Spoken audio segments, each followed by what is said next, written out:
All right, we're back again. Live streaming. We're going to go live here in 1 second on my Amazon app. It was funny, I'm waiting for things to come in, and some things have come in, but I was expecting something to pick up at the mailbox today, and I'm waiting for that thing to get there before I get the rest of the stuff. Otherwise, I'm doing like 3 trips back and forth. And it's like 20 minutes round trip. So I know when I start this live stream that the thing is going to show up. So it's just Murphy's Law. So I'm just getting set up here. So we do this every month without fail.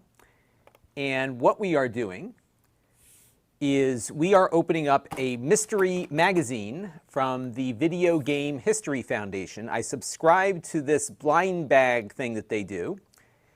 And it's a lot of fun. And every month I get a retro magazine. Actually, I should go get the other ones that I already have. And then before we open the magazine, I always go through some coffee table book that I have. So I have a ton of these coffee table books because nobody ever knows what to buy me for the holidays. So I get coffee table books, which is fine by me because I love coffee table books. So this month's coffee table book is this Star Wars Topps book, which is every card from the Star Wars trading cards from the 70s. This is the volume 1. And I think it's just Star Wars, not The Empire Strikes Back or anything else like that. Now, to give you an idea as to what magazines we have previously received, last month we got this Nintendo Power. I think this was the second one that we got. Prior to that, we had Final Fantasy X here previewed in the PlayStation magazine. This was a good one, Ultra Game Players. This was the first one that we got. This one is Game Pro from 1995. And what was awesome about this, look how thick this was. Super thick. And the reason why is that it was like right in between the 16-bit and the 32-bit era, so it was like that transitional period. It was really cool. And then we got in Game Players Nintendo Guide with Mega Man 4. And we got another Nintendo Power. This was like 97. This was like 96. So we've done this now 1, 2, 3, 4, 5, 6, 7 times. So I found this to work really well on Amazon. People like this on the Amazon thing, so I've been doing these. So we're going to open up the new one in a few minutes. But yes, we got some more magazines. So let me say hello to some friends, and then we'll look at this, and then we'll open up the magazine. So Thomas Woodford is here, and I'm still waiting for my other package to get here. So it never, like, usually the packages show up like right away unless I need to go get something, and then it never shows up. BB Garnett is here, Robert Branch is here, Romerick is here, right on schedule. B. Tababa is here, also on schedule. Martin Paulini is here, all the regulars. Eric's Variety Channel is here. Thomas Woodford, yes, so I have actually in the back, we talked about this last month. You can't see it up on my shelf because it's off to the side. Yeah, so you can't see it, it's off camera, but I have a wax pack unopened from the Return of the Jedi cards. So I thought that was pretty cool. I think we opened up a pack last month. Connor Powers enjoys this. Yeah, these are always fun. I enjoy doing this too. It's a lot of fun. Flood of Sins is here. Ando Gamer is here. Yes, more magazines. De Brown is here. BB Garnett is going to... Oh, that's right. We have to guess what it's going to be. April of 90. The first guess is in. Andrew Cooper is here. Photo Lab Guy is here. Saw you commented on my Trapper Keeper review on the Extras channel. It's all retro this week. William Wilkinson is here. Mark is here lurking. He's in meetings.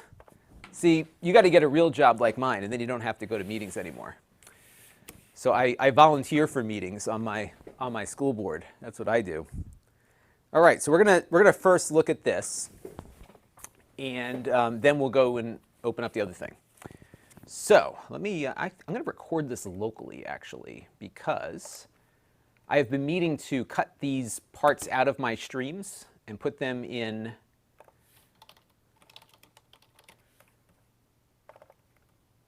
other stuff. Okay, because I've been meaning to like clip out these book overviews. Okay, so this is the Star Wars Volume 1 Topps Trading Card Series book. Now, I get these books constantly from family members who never know what to get me for a gift. So birthdays, holidays, whatever, I get a new coffee table book. So I got a lot of these. And these are fun because I had these Star Wars trading cards when I was a kid, but not all of them. So you'd go into your convenience store. I got a pack up here, actually, that's unopened.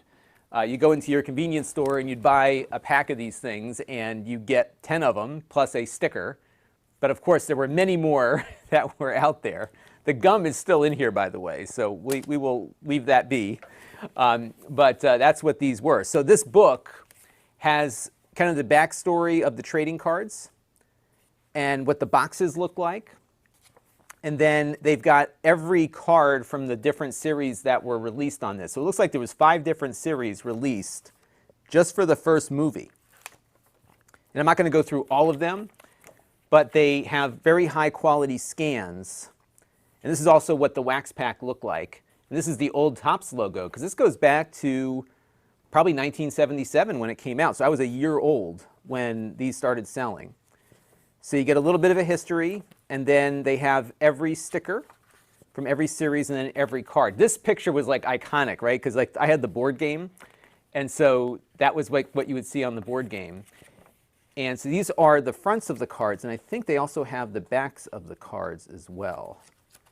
And there's some narrative on each of these cards and what you're looking at. I'm just trying, yep, so you have all the fronts, and then it looks like you have all the backs. And so you would have these on the back of the cards. This would normally, on a baseball card, be where the statistics page would be. And then they would have these stickers that you could collect and create one big sticker poster with. Yeah, it's kind of cool. You know, so if you remembered these cards from when you were a kid and you can't find them, you can buy the book and you'll get the whole thing. And again, there was a number of different series of these cards. And you know, what was unique about Star Wars was not only the film and the special effects, but the merchandising. So this is a whole new era of merchandising that came out of this. Look, they have like costume photos. So these look like costume, you know, those photos they take of the costumes before they go to print or to the set. Pretty cool. And you have a little candid shot there. Pretty cool stuff, right? Here's must be a costume test shot of Harrison Ford. So neat stuff. So if you're a Star Wars fan and you missed out on all this, check it out. And then I guess you also get, which I haven't even opened yet, some trading cards that appeared in Wonder Bread from that year. So you'd buy a loaf of bread, and in the bread would be some cards that were not part of the rest of the thing.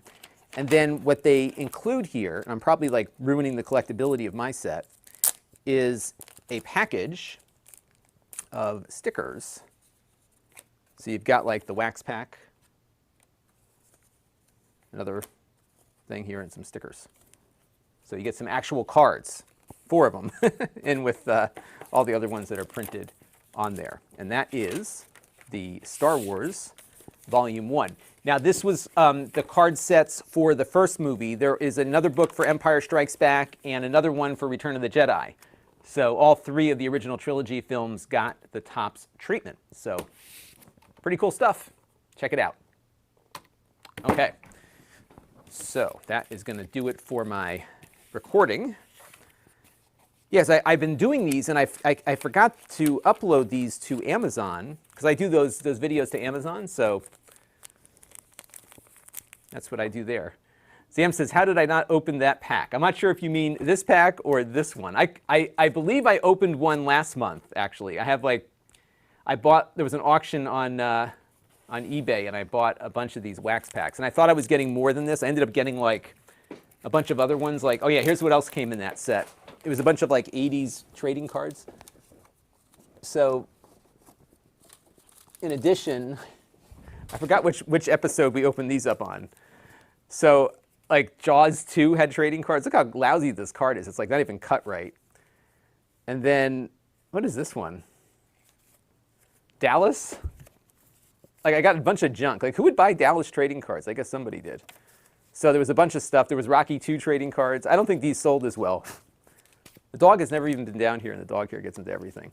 And then, actually, this is kind of neat. The Black Hole. This was a fun movie, right? I like this movie. This was Disney's answer to Star Wars.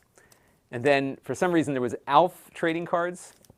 So I had bought what I thought was going to be 5 wax packs of Return of the Jedi, and in essence, I got 2.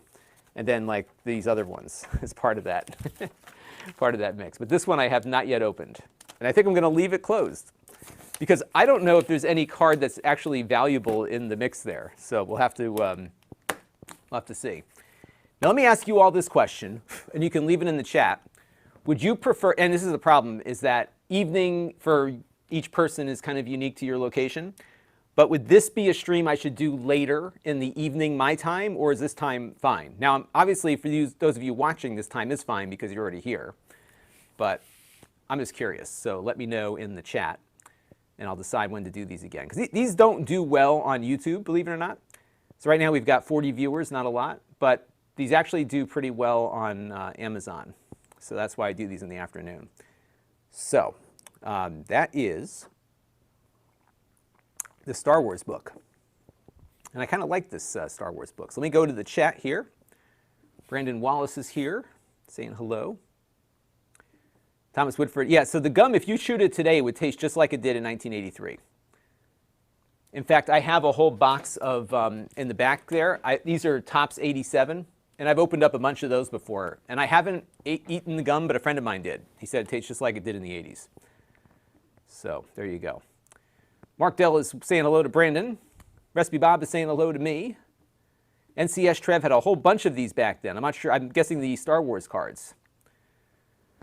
Brandon says, a video on the extras channel eating the gum. No, but I might, if any one of you wants to, I will send you a wax pack and I will put you on the extras channel. But I will also make you sign a waiver that any ill effects from eating the gum is not, I'm not liable for.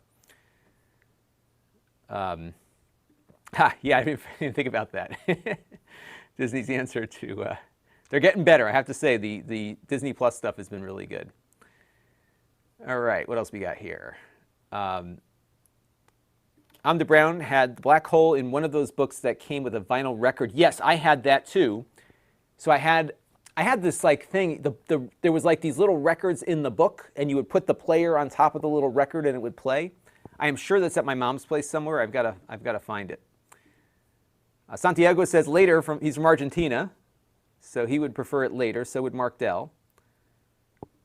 Eric's been out on disability. Well, I'm sorry to hear that. He said any time right now is good, but it's hard to say when he goes back to work. BB Garnett is fine. Yeah, usually I do like a 2 p.m. stream because that's when I'm usually working on something. So today we're just playing because we're going to open up a magazine. Thomas Woodford. It's his lunch break, so that works. And see, that's what I mean. It's like there's never a time that works for everybody. So I think I'll just keep doing my thing. And Santiago says, I appreciate you. Thank you. Thanks for tuning in. And William says, yeah, so I usually start and kind of just like, we used to do this in my campus TV show. This is called Stretch It Out, Stretch the Time Out. Kind of stretch it out, slow down. Happy Talk. We used to do this, Happy Talk, because we used to have to fill the half hour. So, and I could do that with the gum too, couldn't I? So that is true. Eric says 1983 gum is a year older than him. Oh my goodness.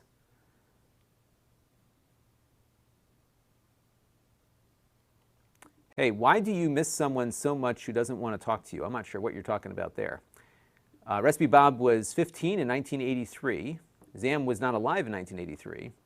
I was born in 76, so I was definitely alive. In fact, I went and saw Return of the Jedi like nine times that year. So there you go. All right, so we're gonna open the magazine. What do you say, everybody? I'm gonna zoom out a little bit here and begin the opening process. Now, these, just so you know what these are, in case you haven't seen this stream before, these are retro video game magazines from the Video Game History Foundation. And so they are a nonprofit, and they are setting up a, I'm guessing they must be doing some kind of museum, or they do traveling exhibits and stuff. And I think what they've been doing is kind of reducing the amount of extra stuff that they have in their collection. So they have, I'm guessing truckloads of old retro video game magazines that people donated to them. So what they're doing is getting rid of the magazines that they don't need. And as you saw, the quality is great. So what you get on these, and we haven't opened it up yet, you get, a nice plastic thing here is a cardboard backer. They also have a card that tells you that it's authentic, at least authentically donated to the thing here. So they have like a card that is embossed. So it's, they've done a nice presentation here. And I subscribe to this, so I pay for this. Just because it's kind of a fun thing. It helps a good cause, right? Because they've been doing a tremendously useful thing. Because I consider video games an art form, right? I mean, it's art. And this art, unlike a painting, which is on some piece of substrate, these games have to be preserved. And so they've been, tracking down the source code. They found the source code to a Sega VR game. The Sega Genesis was going to have a VR headset, and they found a game, and they got it to run on a VR headset. I tried it out, haven't gotten it to, I got to try it again. I was not expecting much, and it wasn't great, but it was kind of a neat concept, given what the hardware limitations were back then. All right. Disney needs to bring back the Star Wars cards. Yeah, they should have like a Mandalorian trading card set. And I just read an article today that the guy that's doing the Boba Fett show said it's going to be like the best thing ever. And I'm thinking, do not, like on Star Wars, you cannot set high expectations because it's going to not be good. We've never done well with high expectations from a studio. Eric said when he was a kid, those would have ended up in bicycle spokes. We used to put playing cards in our bicycle spokes with clothespins to make it sound like we had a motorcycle. I'm guessing that's what you did too. That was always fun. Recipe Bob went to the theater in Lincoln, Indiana with his dad to see Star Wars. So Recipe Bob, what was that like? I have heard recordings of people in the theater recording the reaction of the crowd to the movie. I can imagine it must have been like super high energy. I remember when I saw Return of the Jedi, people were really excited. There was a theater in the town next over from me. It is now a restaurant. It's a seafood restaurant now, go figure. But back then it was a movie theater. And the line for the theater was all the way down Main Street. This was like, it's a little town called Old Saybrook, Connecticut. It's right out of like exactly what you would picture a small New England downtown to be. And I wish I had a camera that day because it was all teenagers online, just dressed as you would expect people to be dressed in '83, waiting for that movie. And we got in, my mom picked me up early from school, and it was a very high energy crowd. And I remember when at the end, when the thing at the end happens, the whole crowd went nuts. The redemption of Darth Vader. It was awesome. Joe Tyson is here. Hello to Joe Tyson. Yeah, we're going to take this out of the thing in just a second. Zam says, how do I store the magazine? I want to start getting this magazines. I have no idea how to keep them safe and show them off. I have not, be honest with you, I just keep them on the table over there, but I do keep them in the plastic, and I think that helps. Now, this one came faded. So, some of them are not in the best condition, but I have yet to see one that was really torn to shreds. I would say this is probably the worst one that I got. But I think if you keep them in the plastic and, away from moisture, it should be fine. But the quality is really good on these. William Wilkinson wants to know, does this predate the Nintendo VR headset, the Sega one? I'm pretty sure it does. I don't think Nintendo had, Nintendo has one now with that cardboard thing that they're doing, but. Eric said the theater that showed Star Wars in '77 in his hometown is now a church. How about that? Yeah, my closest movie theater now is in the town that I grew up. Actually, it's funny, this movie theater opened up in 1999. And for us, it was like a big deal because it had stadium seating and really good sound. And it's still pretty good. It's not like the best theater out there. But they opened the theater up the weekend that The Phantom Menace came out. So that was where I saw The Phantom Menace at the brand new movie theater. It was not, I liked it in the sense that it was Star Wars, but it wasn't what I was expecting, and I think a lot of people felt that way. Thomas Woodford, remember going to see it, and don't remember the reactions, but was enjoying the movie. Oh, the Virtual Boy. Yes, this was around the time of the Virtual Boy, Brandon. That's right. Okay, thanks. I forgot about the Virtual Boy, and I have one upstairs. So you know what I saw? I went when I was in college. Was when the remastered versions came out. So I went to the movie theater up the street from my college, and that was a crazy night. People were in costumes. They were hitting each other with lightsabers. There was somebody, like, we had a courtyard of dorm buildings. Somebody was blasting the Star Wars theme all night out their window. Like, it was a big deal for us nerds to go see that. And somehow I ended up with, I don't know how we got them, but somebody had dropped off a bunch of, maybe it was one of the radio stations, but we got like free tickets to go see the movie. It was awesome. Had a great time. All right. So let's, so I'm going to entertain some guesses here. Let's guess the magazine and the year. So I have one guess already, which was 1990. So what do you all think? It will be either the 80s or the 90s, but it should not be later than 1999, because the one I subscribe to is 1999, or 80s and 90s was what I subscribed to. So it should not be anything later than 1999.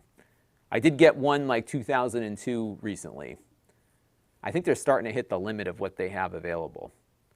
So I will sit this here for like the next 3 or 4 minutes, and you can take some guesses. So we've got November of 94, April of 90, which was BB Garnett's guess. Brandon's thinking Game Pro in 96.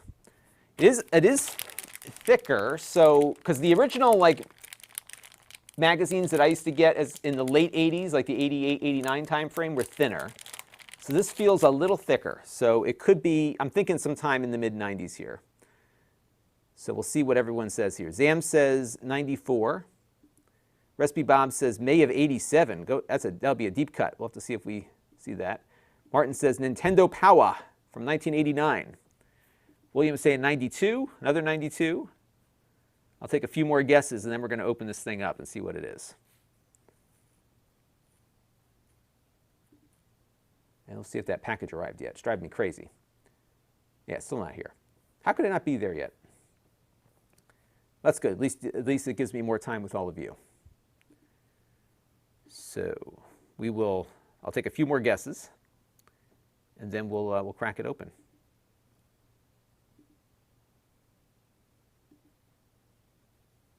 All right, so it's got 94. That was my favorite year. That was my freshman year of college. Hey, Antonio is here. Say hello to Antonio, everybody. And I got them from, so Antonio went to college with me. So he says I got them from the campus newspaper. Okay, that might be it. Because you know what happened, though, to Antonio? They were like really fancy tickets. If you got one, too, then you probably remember what they look like. The problem is that the first night when I got to the theater with them, they wouldn't let us in with it because they didn't have room. So we had to like go to the second showing or whatever. But yeah, I can't remember where those came from, but I know they were all over the place. So I don't think anybody actually paid to go because they had all these pre-screening tickets all over the place. Recipe Bob graduated in May of 87, so that's why he guessed that. All right, so we should open this up. By the way, Antonio was the guy that went with me to the Falcon Heavy launch, and it was delayed by a couple of days. So he coerced me into renting a Corvette, and so we drove the Corvette around, and then we went to Epcot for a day. It was like a buddy movie. And then that car drove me, like all I could think about was how much it was going to cost me to return that car late. And it was a whole big ordeal, but it was okay. We had fun. All right, so here is the certificate of authenticity, just like we got before. Now this is the back of the magazine, and sometimes it gives it away because if it's like the Nintendo Power didn't have a lot of ads in it, right? So I'm thinking this might be a Nintendo Power magazine.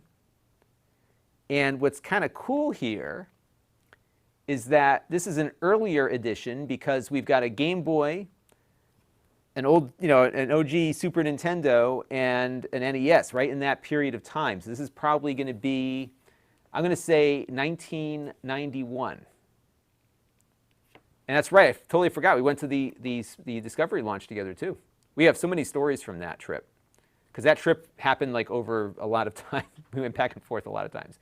Okay, so I am thinking here that this is sometime in 91, and it's a Nintendo Power magazine. Let's see. It is. How about that? This is a good one. This is a good one because this is an older one at the time that I would have been playing these games. So let's look it up here. This is volume 33. And I'll get the exact date on this one. So you can buy this on Amazon for $13. So this was January 1st of 1992. So whoever said, so Robert here, I think was the closest because he said 92. Did anyone else say 92? Let me see. I think that's it. Yeah, so nobody else guessed 92. So Robert is the closest at the September of 92. Mark Smith was too far in the future. So 1992. And the Teenage Mutant Ninja Turtles 3, the Manhattan Project, was the game of the hour. So let's dig into it here and see what we got. So, and what I love about these magazines is that they are, like I said, almost always in great condition. So this one is in really good shape. It doesn't even have an address label on it. And you could subscribe to Nintendo Power. So a year of Nintendo Power back in 1992 was $15. And you'll note there's no website. Oh, I'm sorry, William Wilkinson did 8. So William, I think, was closer then. So we had 2 correct guesses from 1992.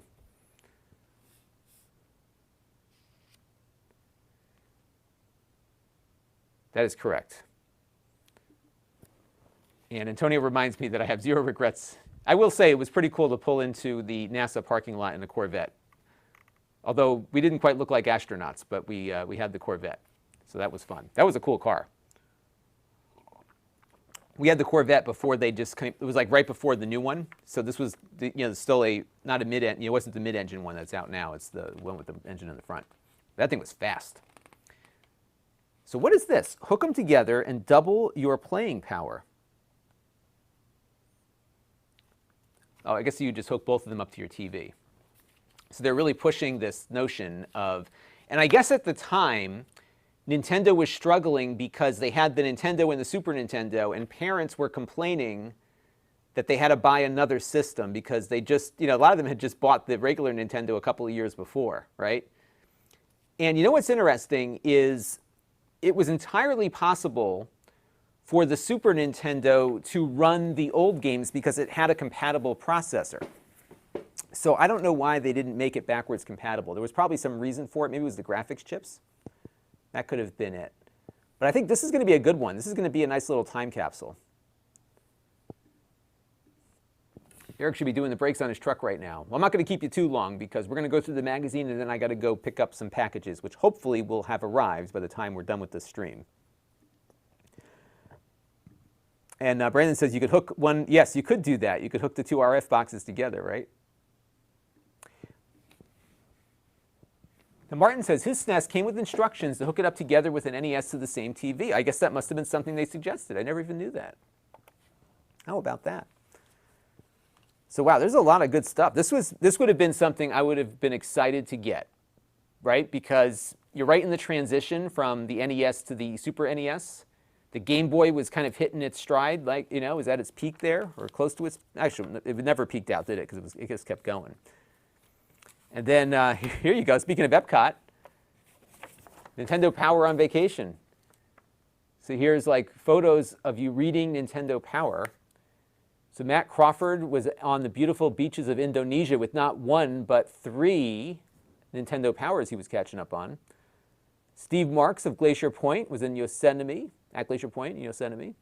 Josh Bokel poses with Nintendo Power at Disney's Epcot in Orlando, Florida. This is a fun one. And Mount Rushmore. And Martin notes what was noted earlier. You can daisy chain the RF cables. I never knew you could do that. That is crazy. I should have done that with my systems. I was like, I think at that point I was doing composite because I wanted the better video quality. And then people would mail in envelopes to Nintendo with fan mail, and they would print the envelopes there. Pretty cool.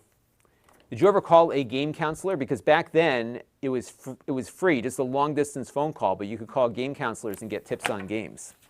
We used to call the game counselors every once in a while. So this is Teenage Mutant Ninja Turtles 3, the Manhattan Project for the NES. I'll zoom in a little bit.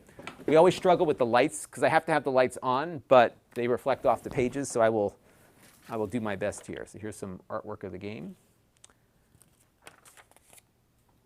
And this looks like, so it looks like it's more of a beat 'em up than the first Teenage Mutant Ninja Turtles game. That was a tough game. So they have all of the levels here. Yeah, this is definitely like modeled after the arcade title. We should totally play this. And then you have the underground here. So they have all the levels detailed. And you got G.I. Joe. This is another NES game. You can see because it says NES at the bottom. And this looks like kind of a Contra-ish platformer. But what I loved about Nintendo Power was that they always had these, I mean, they spent a lot of time on these things. They would take pictures of every screen and give you a good map. So you often knew what to expect. And then it got you excited about playing the game, too.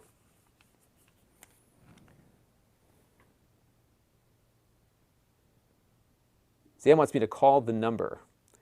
I don't know if that number still works or not. Let's see. Let me look it up real quick and see.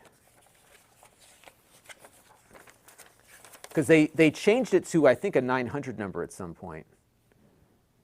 Let me look it up and see if it's still, see who it goes to these days. Because I don't want to call somebody at their house or whatever.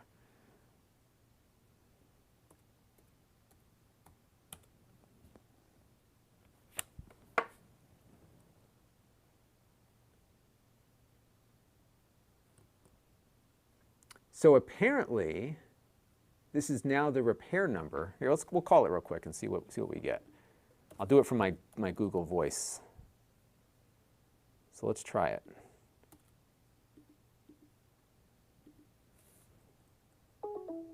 Oh, it just hung up. It didn't even go through. Let me try it again. All right, you know, let me try one other thing here. I think I can do, oh, I got to do it through my Gmail. They just changed like how all this stuff works. I have no idea where anything is anymore. Okay, so let me hit that. So how do I even do this thing here? So Google Chat.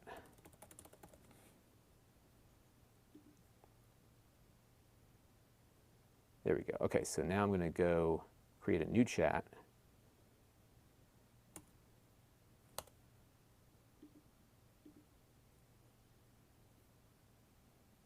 Hang on a second. Let's see if I can figure this out. Start group conversation.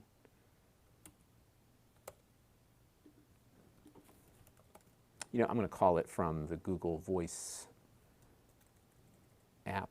Is there a voice app that I can use to make the call? I'm trying to remember how this works. So let me try it on.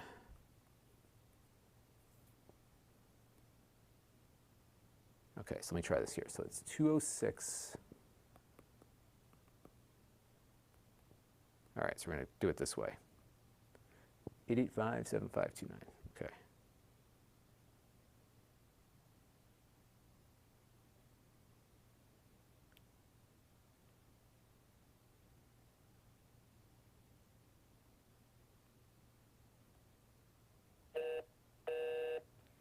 That's all you get after all that effort. It's just that's why it beeps back at me. It just doesn't work. So the game counselors are no more, sadly. But we gave it the college try. All right, Rampart. Oh, this is a fun game. Now, I remember buying this game. I can't remember if I had it on the computer. I think I did. So this is an NES, the NES version. This was an arcade game. And what you do is you build a castle, and then you have to you fight these ships. And so the ships are like blowing up your castle walls, and then you have to fill the walls back in. And it's almost like Tetris in the sense that you don't control what blocks you get. So it just is like whatever you come up with there. And I think, Antonio, did we not play Rampart when you came over one time? I can't remember. Antonio and I, whenever he comes over, we always play some retro game. We played through Rampage most recently. We were up to like 4 o'clock in the morning, and it was not worth it.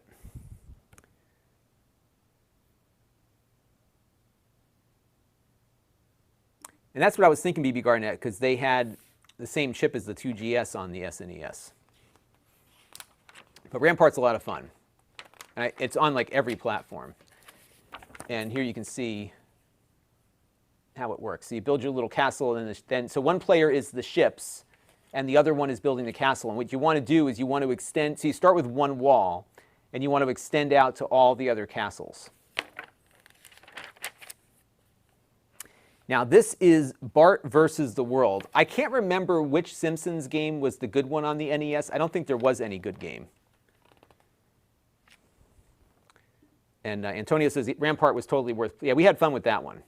That's a good two-player competitive game on the same screen.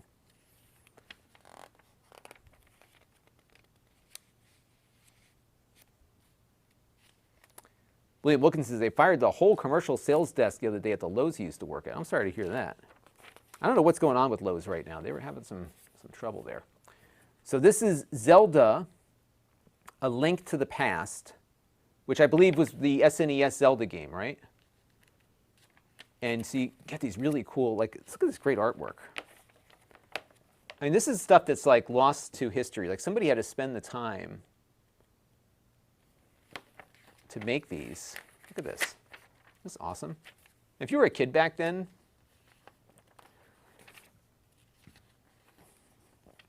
aren't these cool? Just to kind of hype the game up. That is neat.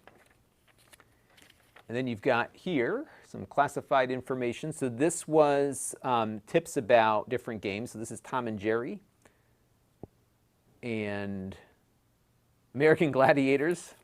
I used to watch that show back around this time. I think you could still see, I forgot which streaming service has it, but I think it's on, I was watching it one night just to, like, they were all, it was fun, right? Eric says, Link to the Past is his favorite game.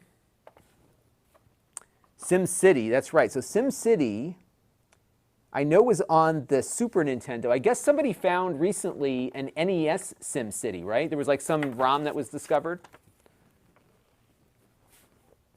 William Wilkinson wants to know if I remember the Game Genie. I sure do. My local video store got one in and I rented it. But now with my flash cartridges, I can just type in the codes on those. And Brandon Wallace loves SimCity. I think it came with the mouse, right? Like that game would work with the SNES mouse. Pluto TV, that's where I saw it. I remember seeing it on one of the free TV services, so that's where it is. Travis said the Super Metroid Legend of Zelda randomizer videos are insane. I got to watch that. What do they, randomize the levels or something? I should check that out. This is Darius. It's a shoot 'em up. Gradius, the Interstellar Assault. So this was the game. This is for the Game Boy. I probably had this game or wanted it. And Roger P is here on the Amazon chat confirming that the Zelda game they're pumping was the SNES one. So this is the Game Boy version of Gradius. And they have like kind of the whole rundown here. So I had bought Life Force on the NES. And on a whim, I tried the, my microphone is situated here. On a whim, I tried that Contra code on it, and it worked, and I got through the game in like a single night, and I was so bummed out, because the games were expensive back then. Wow, they really went into depth here. You've got like all these maps. Think about how hard this was. Unless they were using like a developer kit to take these pictures, they must have been. Because look how detailed those pictures are. Because the Game Boy screen was not friendly to photography back then. Although they would have probably been laying this out at this point, because this was 1992. I'm guessing they were using PageMaker or probably PageMaker or Quark on a Mac to lay out this stuff at that point. Look at this cool artwork. Like, you know.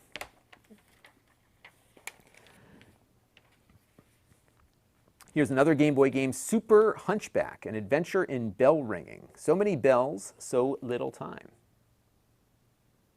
You know what we should do one time? We should, when we do this, play the actual game while we're talking about it through the magazine. That's going to take a little bit more planning, or at least having everything like ready, because I never know what magazine I'm going to get. But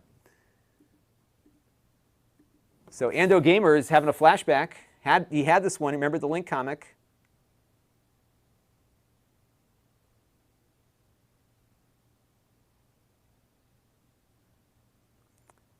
All right, so I got to know what this randomizer thing is.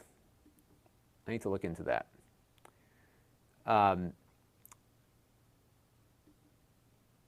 Brandon Wallace played it with the controller, but his copy of Mario Paint came with the SNES mouse. That's right, the mouse came with the paint thing. Life Force, yeah, it was a good game. The graphics were pretty cool. So Travis says that the randomizer gives you random items in random chests around the map. So you may get the bombs where you used to get the sword. Or, oh, that's pretty cool. That's a neat idea. And Travis had the mouse with Mario Paint. Yeah, a lot of people got a lot of fun out of that Mario Paint game. Nintendo was good at that stuff. I got my kids, we haven't had a lot of time. I was thinking we'd have more time to play with it this summer, but the kids have been doing more beach time, which is fine by me. They're not cooped up in the house. But I think in the winter, we got the new Game Maker Garage. It's $30 on the Switch, and you can actually make like, there's actual coding. You know, you're not typing it out. It's all visual. But it's pretty cool. So we're going to be playing with that a little bit. William said the most expensive Nintendo game he had was Double Dragon 2. It was $80 at Dillard's. Wow. The most expensive game that I had was on the Sega Master System. It was, guess what it was? It was Phantasy Star. It was $75 back in like 1987. It's crazy. Detroit Retro Gamer, you came to the right place. Loves the 2-page Game Boy ads. Yeah, me too. These things are great. Look how awesome this is.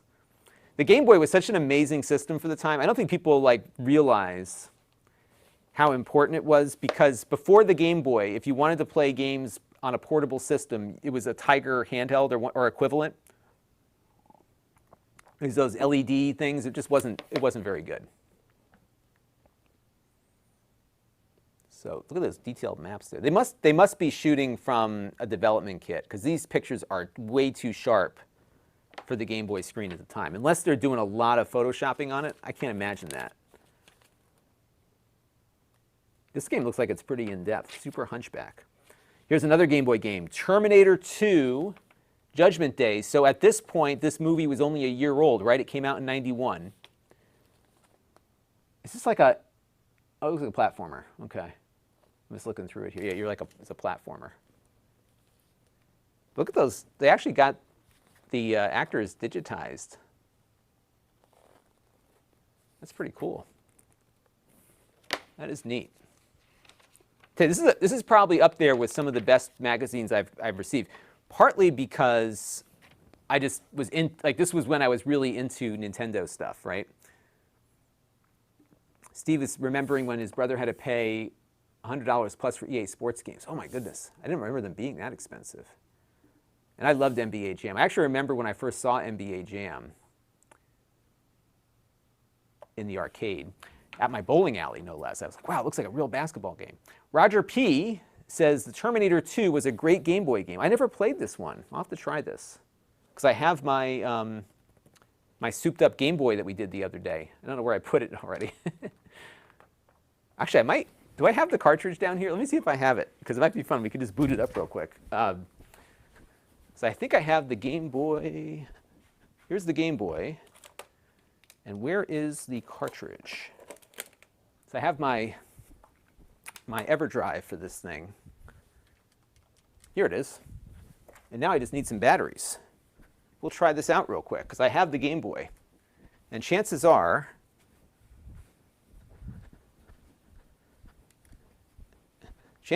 I've got, now what I haven't done yet with this Game Boy is I haven't yet modified it. So I'm not into the soldering and everything, but we will get there eventually. So let's take a look at Terminator 2 on the Game Boy, because we do have a Game Boy. And don't tell anybody, but this cartridge has every game ever made for the Game Boy. So let me find the Terminator 2. Oops. So we'll go to RZ here. Terminator 2. Here it is. All right, here we go. Let's take a look at that.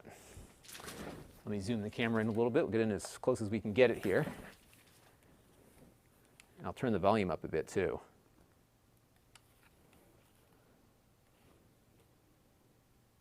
This was an LJN game. Not known for their quality, right? I'll tilt the camera a little bit, or the Game Boy a little bit this way so you can see it.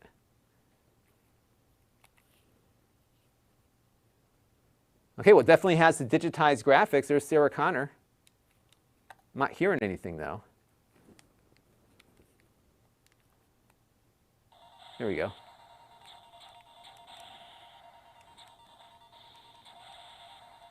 You know, I could have totally gotten into this game.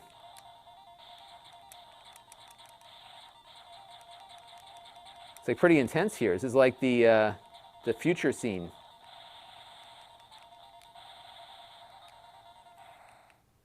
So let's see if there's.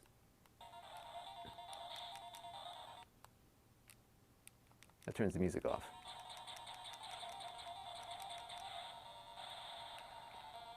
My guess is you just have to like run through this and avoid the bombs.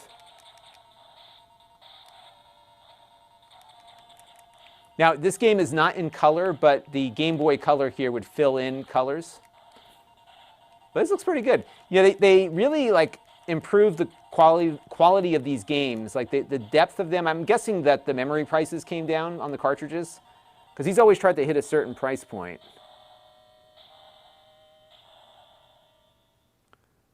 So pretty cool. Nice, neat graphics for the Game Boy.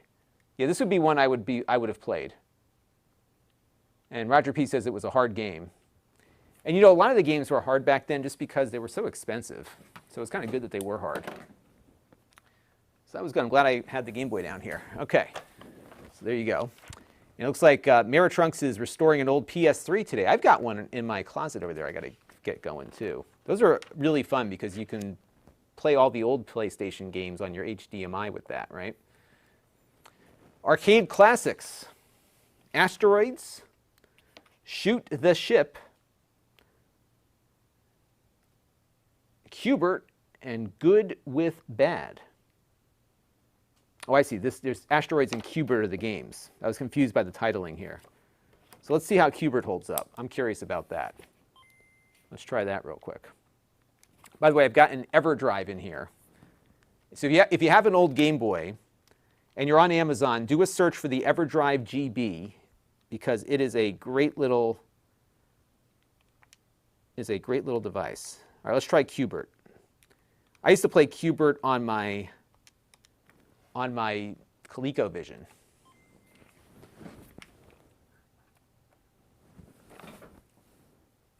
Q*bert for Game Boy. Jalico.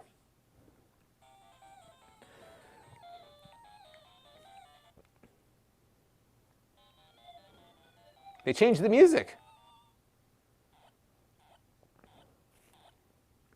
Now this was obviously black and white back in the day, so I don't know how you did the multicolor ones. He's not moving. There he goes. Really? I don't know if my controls stopped working. He wasn't moving.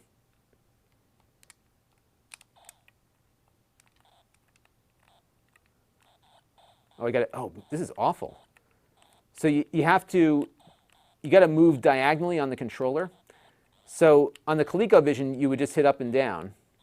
This is terrible. The controls are awful. You have to actually do the diagonal on the D-pad. And it's scrolling too, so you really can't see where the guys are coming from above. And which one's coily? That's not coily. Maybe the white one's coily? Yeah, there he is. Okay, so we'll get him to come to the...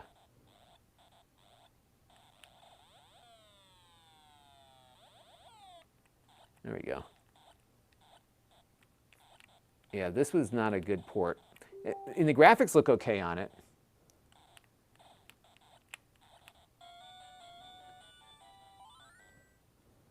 Yeah, I've seen better. It's passable, but I think the diagonal controls don't do it for me here. Oh, yes, the Analog Pocket. I have one on the way. I don't have one in person, but I am excited about that. Roger P. says that Game Boy game looked like a bad game. Yeah, I think that one was pretty bad. Samara Trunks is trying to fix the hard drive. I'm guessing it's a little bit more involved than just swapping out the drive, right? BB Garnett says that, Brandon says it reminds the Terminator game reminded him of the Sega CD emulator. Yeah, I am eager to do an IPS screen mod on this. I really am. What I think I'd want to do is get another one and mod that one, because there is a charm to these reflective screens that I just want to have it, like have one with it so I remember what it really looked like. But I think I would like to do that. This is my Game Boy Color that I bought right when I graduated college back in '98. I think it looks cool, doesn't it? And this is the EverDrive. So the way the EverDrive works, they do have batteries because they do have, they can save, the games that save will save on there. And then there's a SD card slot here. So this 2 gig card is enough to store the whole library, including some mods and homebrew and whatever. But these are good. You can buy these on Amazon, the EverDrive cartridges. Just pop right in. They work with the old Game Boy too. All right, let's keep going here. This is a good Mac. I have to say, I'm pretty happy with this one. Here's another comic, Super Mario Adventure.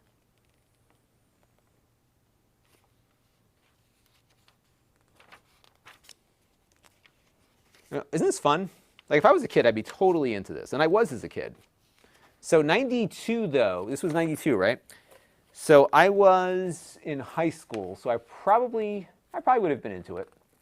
I was a sophomore in high school in 92. So I was probably really into the Genesis. And this was right, actually, you know what? I was getting into PC gaming around this time because I bought a 386 in the summer of 91. So I was all in on Wing Commander and all the Sierra games with their VGA color and everything. This one is The Legend of the Mystical Ninja on the Super Nintendo. I wonder if these publishers paid for all this coverage. Because some of the Nintendo games, obviously, I would get, but like the third-party games, I wonder if they paid for that. Look at this. It's like a whole big pull-out map.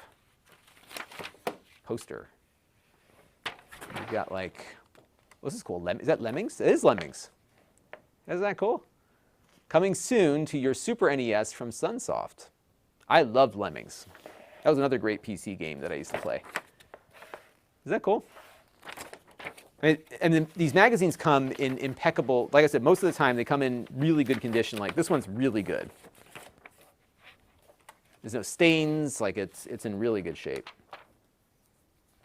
There's Ease on the Super NES. Role-playing game. You know what's crazy too, when you look at today, how many hours of great games there are that were made a long time ago that are still good today on these systems. Trapexit had that poster. And Ando Gamer remembers the Mystical Ninja. I don't remember that one. And yeah, I think we got a couple people that had this issue. So Meritrunks, can you get download an image that you can just put onto a new hard drive? Because I would imagine that would be a great candidate for an SSD, unless it's like some IDE or drive or something, right? I doubt it's SATA. I don't know. PS3. Depends, I guess, depends on what PS3 you got, right?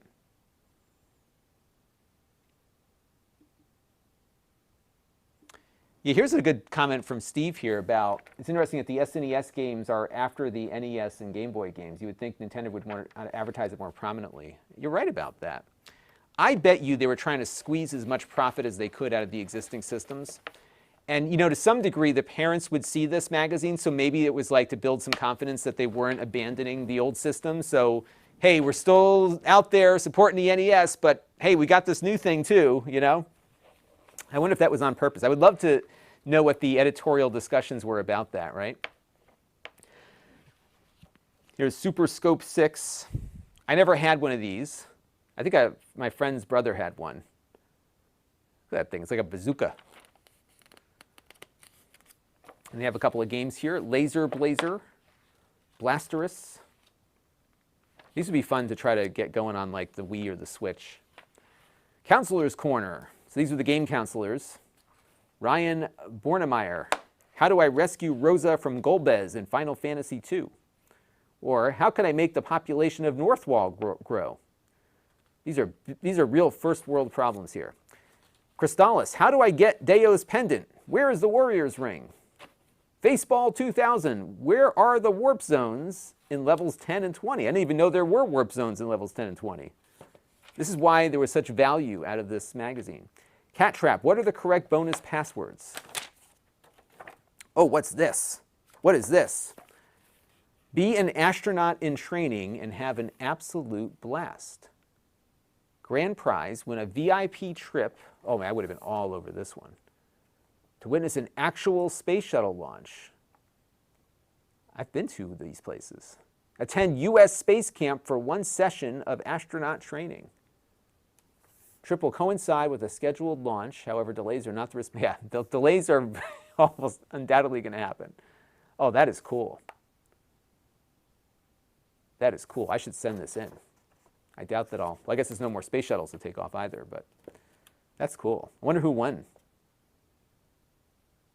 And this was to advertise the Space Shuttle NES game.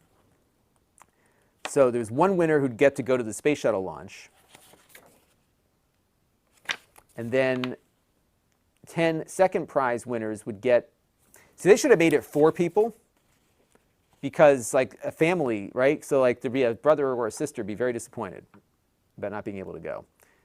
So 10 winners will get the Space Shuttle game and a watch. And then 25 would get the Nintendo Power jersey. Looks like a t-shirt to me. That's pretty cool. And then Nestor's Adventures. And then apparently, you can send photos of your high scores in and you can get into their Hall of Fame. Pretty cool. Hey, Jeffrey Powers is here. I'm double streaming you right now. Say hi. Hey everybody on Jeffrey Stream. I should double stream you. Can I do that? Let me go load up my, my computer here and I'll double stream you. So my friend Jeffrey Powers, he's at Geekazine, if you're on Amazon.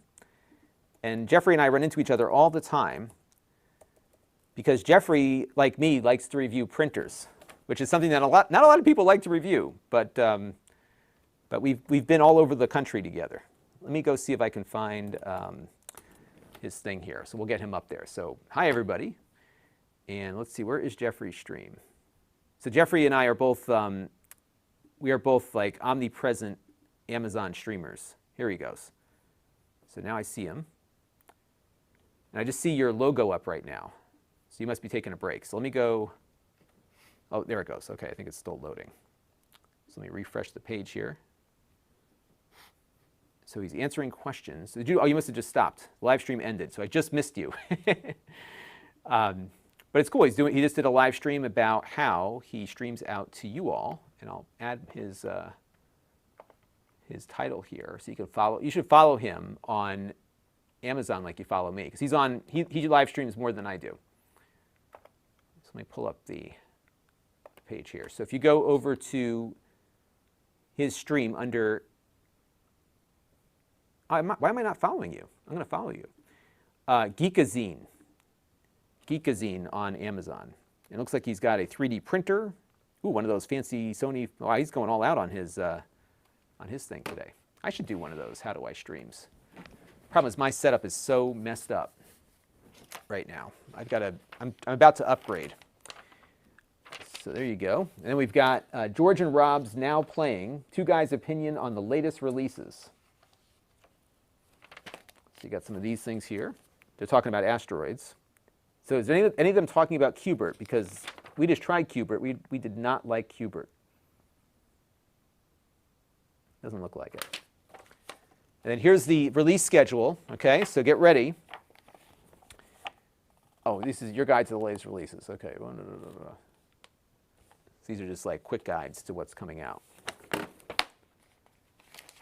These magazines were really important back then because there was no internet, right? So you had to buy a magazine to know what was coming out and what to look for. So these are the top sellers. So Super Mario Bros. 3, #1 for 28 months. That's how good of a game it is. Brienne Fazanella, thank you for the follow. Much appreciated. Battletoads, 6 months. 41 months. So The Legend of Zelda, even like years later, still the top game. Isn't that crazy?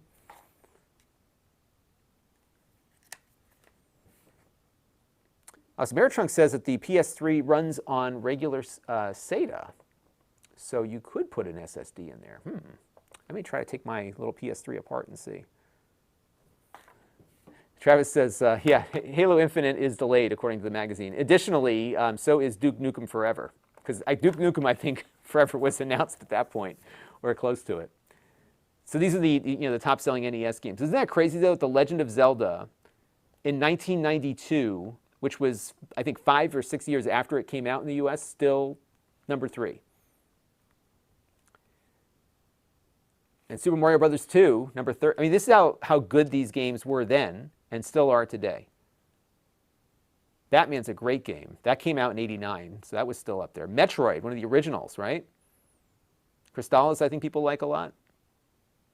Castlevania 3 was great, but it was better on the Famicom because you had the sound chip. Okay, so this is interesting. So top Super NES. 2 months. So this was really, I think, must have been early days, right? Super Mario World. So this must have been right when it came out that this magazine was printed. And this is a great Mario game, as you all know. F-Zero #2, Final Fight #3. SimCity #4. That surprises me, actually. But I guess there wasn't that many games out at that point. Super Bases Loaded. Yeah, they were first filling out the linked. So Legend of Zelda: Link to the Past was like barely in the top 10. It was #8. Although it must have just had come out. Game Boy. #3 was Mega Man Dr. Wily's Revenge. Super Mario Land, obviously #1. Yeah, these are some great games. Actually, all of these games, for the most part, hold up. Castlevania The Adventure was kind of slow, right? Batman was relatively good. I don't remember the Mega Man game. We should try that real quick. Then I got to go. Did my package show up yet? Let's take a look. Well, I'm glad I did the stream because the package is still being delivered. I'm just going to go down there. It might just be ready because Jake's got to come by and pick up a computer. So I'm going to go pull up Mega Man. So this is Mega Man in Dr. Wily's Revenge. How many Mega Man games were there? Wow, there's a bunch of them. So this must be one of the earlier ones. Let's take a look. Let me zoom in real quick.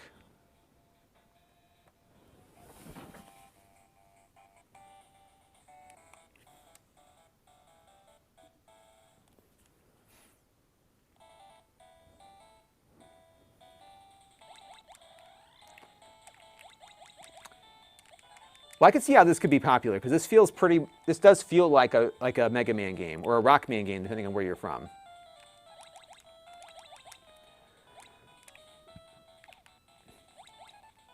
I'm not crazy about the soundtrack so far. I'm not very good at it. All right, yeah.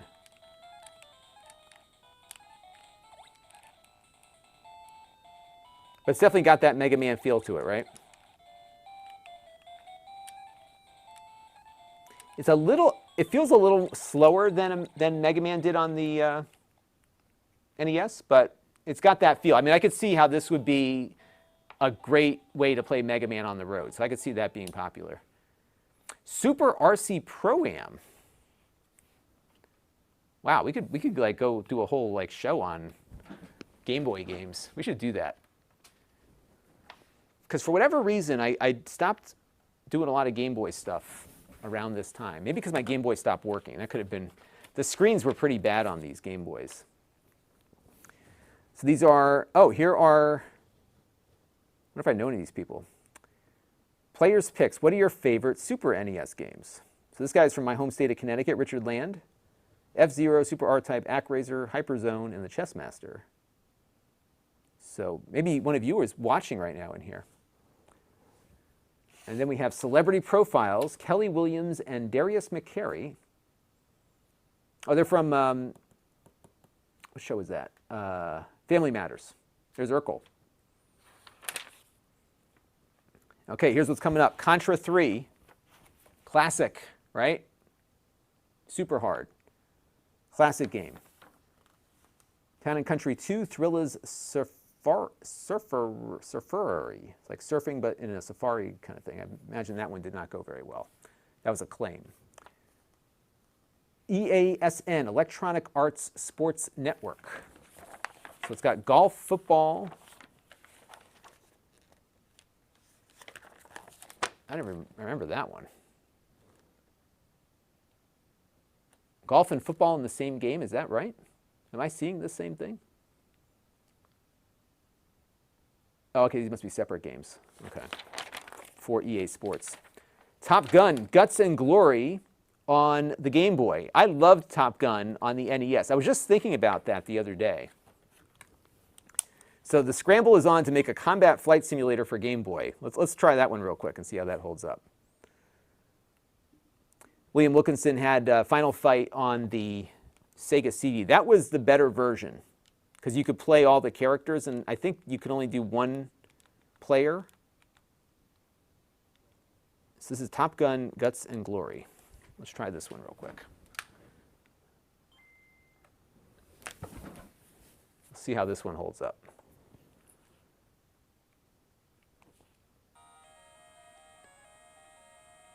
This is like appropriate now also because Top Gun is coming back, right? The new Top Gun movie comes out this summer.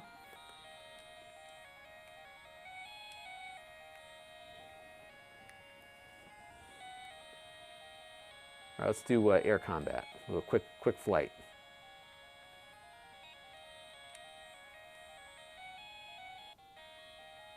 Here we go. This is a flight simulator on a Game Boy. I doubt this is going to be very good, but let's see. Yeah, not what you'd expect. Oh my goodness, this is terrible. Is that the sun or a missile? I think that's the sun. That's my gun there. Oh my goodness. So it's an actual flight simulator. So you've got like, so you got to keep your altitude figured out here. You got a little altimeter right there. But like the plane just like flips around. This is really bad. This is not as good as the NES version. And I'm not sure how you adjust your airspeed. That's, oh, I see. So you have a throttle, a 3-position throttle. So that's full throttle. That's slower. But the sun looks like a missile. Yeah, we'll skip that one. Let's zoom out here a little bit. Zam wants to know, are flash cartridges available for Game Boy Colors? Yes. So the EverDrive GB, which is, you can actually buy it on Amazon. The EverDrive GB like this works with the Game Boy Color, but it also works with the regular Game Boy and the Game Boy Advance, at least the ones that take the cartridges. So for example, this one here, it kind of sticks out the bottom, but it works on there too. So it works on both. It's pretty cool.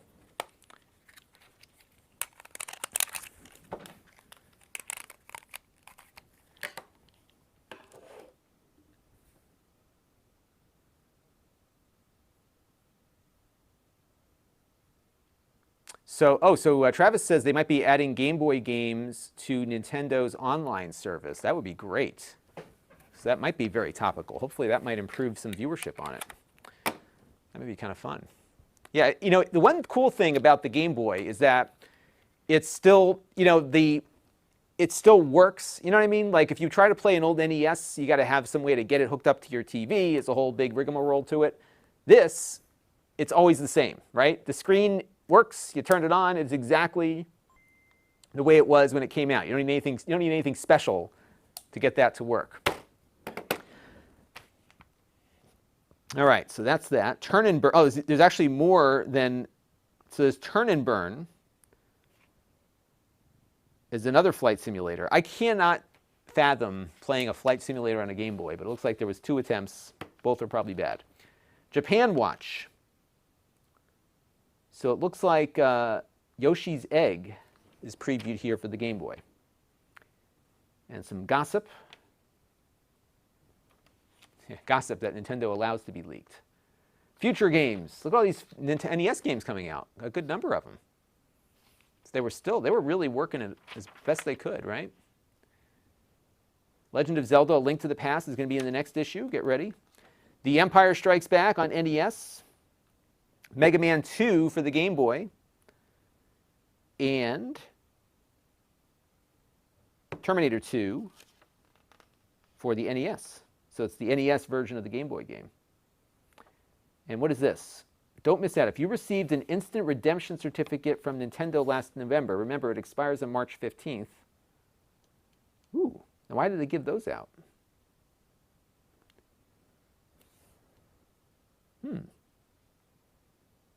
I wonder if they did that because parents were upset. I don't know. This was a good one. So that is Nintendo Power, Volume 33 from early 1992. The source for news and strategies, straight from the pros. And you can go to the Video Game History Foundation website and subscribe to this service yourself. So we are old school here. Got our Game Boy, got our Nintendo Power. And how cool was it to like pull up the games that they were talking about? So fun stuff. As Travis says, yeah, in Top Gun we were too close for missiles. Got to switch to guns. That's right. Oh my goodness. Eric's trying to figure out his Rosh Hashanah plans. I'm not sure what I'm doing yet. I may take half a day off. We'll see. All right. Well, everybody, this was fun.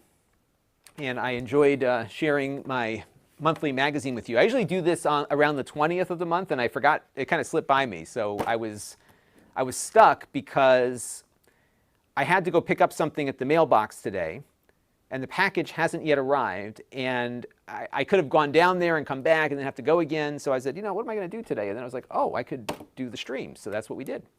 So this was a good one. All right. Well, thank you all for tuning in. These always will appear on my YouTube channel and on Amazon, so you can watch them in their entirety. But I think this was probably one of the best ones. I would say this one and the first one were my 2 favorites so far. So it's good stuff. Yeah, we didn't play the Turtles, Mark Dell, but we did look at the magazine and the coverage of it. So that's what we did. And Ando said the nostalgia hit hard. Yeah, this was a good one. This was like right around the time that this stuff was like relevant to me as a kid. So that was good. And thank you, BB Garnett. And thank you all for tuning in. And I will catch you on the next one. And I'll probably be streaming again in the next couple days. So I will be popping back on and off quite frequently. So set your notifications. And if you want, click on the Amazon link and follow me there. So that, and I'll show you where that link is. Let me pull up my stream on Amazon. So if you're on Amazon, it's kind of like meta here. But you can click on the following right here, and you can follow me. Because like, there's not a lot of tech people out there doing this stuff on Amazon. Geekazine is, so, and me too. All right. Well, thank you, everybody. I will catch you on the next one. Have a good day and enjoy the rest of your afternoon. And stay safe. All right. And thanks for tuning in. This was fun.